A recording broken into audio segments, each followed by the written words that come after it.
బనకచర్ల కాదు బంకచర్ల అని ఎవరు ఏ ముహూర్తాన అన్నారు కానీ ఏపీ తెలంగాణ మధ్య బంకలా తగులుకుంది బనకచర్ల ప్రాజెక్ట్. రెండు ప్రభుత్వాల మధ్య, రెండు రాష్ట్రాల్లో రాజకీయ పార్టీల మధ్య రావణ కాష్టంలా రగులుతోంది.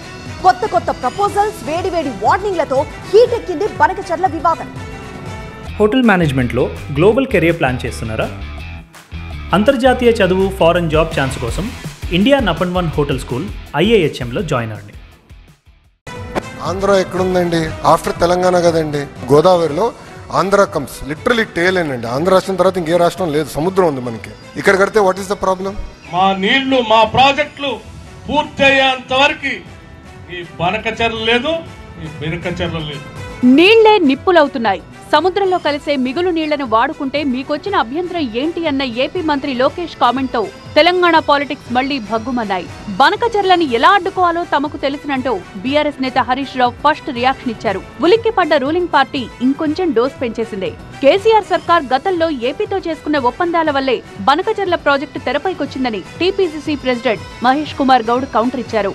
ఇది సరిపోదనుకున్నారో ఏమో, తెలంగాణ మంత్రులు కూడా సీన్లోకొచ్చేశారు. మీరు వాడుకుని మిగతావి వదిలినా చాలన్న లోకేష్ కి ఈ విధంగా రివర్స్ ఆఫర్ ఇచ్చారు మంత్రి భట్టి. మా 2 లక్షల ఎకరాలు గురి కాకుండా మీరు పోలవరం కట్టుకోండి. పోలవరం కట్టుకునే క్రమంలో మా 7 మండలాల్లో ఉన్నటువంటి 2 లక్షల ఎకరాలకు సంబంధించిన అమాయక గిరిజనులు మునుగుతా ఉంటే చూస్తూ ఊరుకోవటానికి మేము సిద్ధంగా లేము. తప్పనిసరిగా వాటికి సంబంధించి మేము ప్రశ్నిస్తాం. మీ పోలవరం సంగతి ఏందో, మీ బనకచర్ల సంగతి ఏందో తేలుస్తాం. బనకచర్లతో లింకు పెడుతూ 1 కాదు 3 కండిషన్లు పెట్టారు భట్టి. పోలవరం ఎత్తు తగ్గించాలి, 7 మండలాలు వెనక్కివ్వాలి, అప్పుడు మాట్లాడండి బనకచర్ల గురించి అంటూ బంతిని ఏపీ వైపు నెట్టేశారు. మరో మంత్రి ఉత్తమ్ కూడా లోకేష్ మాటల్ని తిప్పికొట్టారు. పర్యావరణ అనుమతి లేని జీఆర్ఎంబీ వ్యతిరేకించిన పోలవరం బనకచర్ల ప్రాజెక్టును ఎలా కడతారని ప్రశ్నించారు. బనకచర్ల ప్రాజెక్టుకు వ్యతిరేకంగా ఎంతటి పోరాటానికైనా సిద్ధంగా ఉన్నామన్నారు.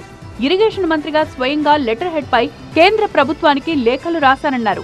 ఎన్డీఏతో పొత్తు ఉందని ఇష్టం వచ్చినట్లు మాట్లాడితే ఊరుకోనేది లేదని లోకేష్ ను హెచ్చరించినంత పనిచేశారు మంత్రి ఉత్తమ్. సచివాలయంలో మీడియాతో చిట్చాట్ చేస్తూ ఆయన చేసిన వ్యాఖ్యలు ఏపీ సర్కార్ను కార్నర్ చేసేశాయి. సో భట్టి పెట్టిన కొత్త కొత్త ప్రపోజల్, ఉత్తమ్ ఇచ్చిన వార్నింగ్ అన్నీ కలిపి బనకచర్ల ఇష్యూను 2 రాష్ట్రాల మధ్య మరింత సంక్లిష్టంగా మార్చేశాయి.